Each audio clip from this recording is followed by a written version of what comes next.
So what specifically do we mean by shooting for post-processing in Lightroom? Really, it boils down to three things. Do I underexpose or do I overexpose? Do I use auto white balance or do I use manual white balance for the whole day? Do I change it throughout the day? Good question.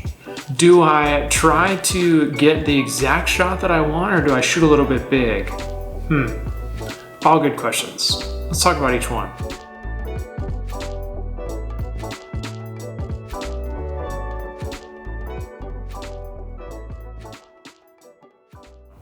First, do I underexpose or do I overexpose?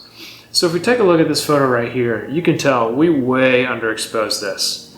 The reason for this is because if we had properly exposed this for this bride and this grass down here, you would have no data available up here in the sky. And as you can see, there's already white clipping. I mean, even with it underexposed this much, we're clipping some of the whites, we're losing some of the highlights. But we don't want to do that. As you can see, we're clipping a little bit of black and a little bit of white. So you could actually say that we shot this photo correctly by underexposing it this much because we were able to retain some of the highlights and a lot of the shadows. And what this gives us the ability to do is it gives us the ability to now rebalance them without losing data in the shadows or the highlights. Underexposing is the only way to ensure that you get as much data as possible in your photo so that you leave as many of your options open as possible for post-processing. So now what I can do with this photo is I can bring up the shadows, I can bring up the exposure, I can take down the highlights, I can take down the whites a little bit, I can bring up the blacks, I can also use my lens corrections. We talked about this in an earlier module to remove some of that vignetting. And so now all of a sudden, I have a photo that is actually a lot more well balanced. You have a little bit of color in the sky, and you can see the shadows and the texture under the trees and in this grass very well.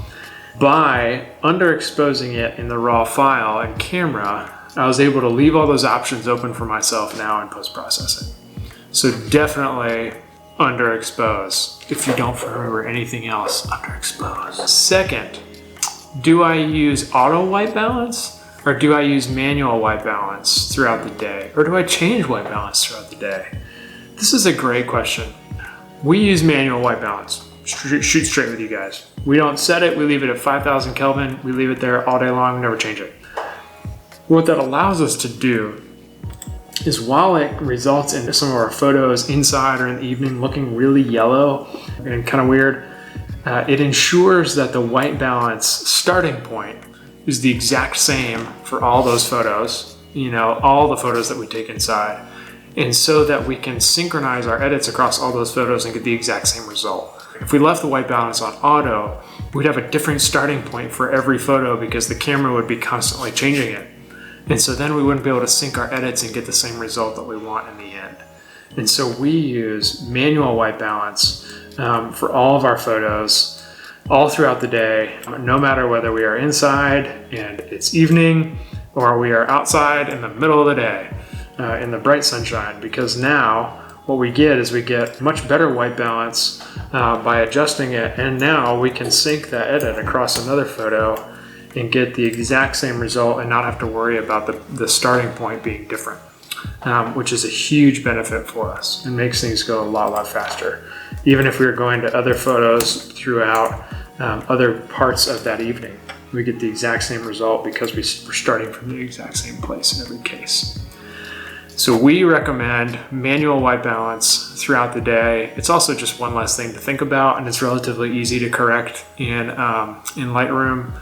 And so it's keeping things as simple as you can on the wedding day is super helpful to make sure that you're as present as possible with your couples, which they appreciate, believe me.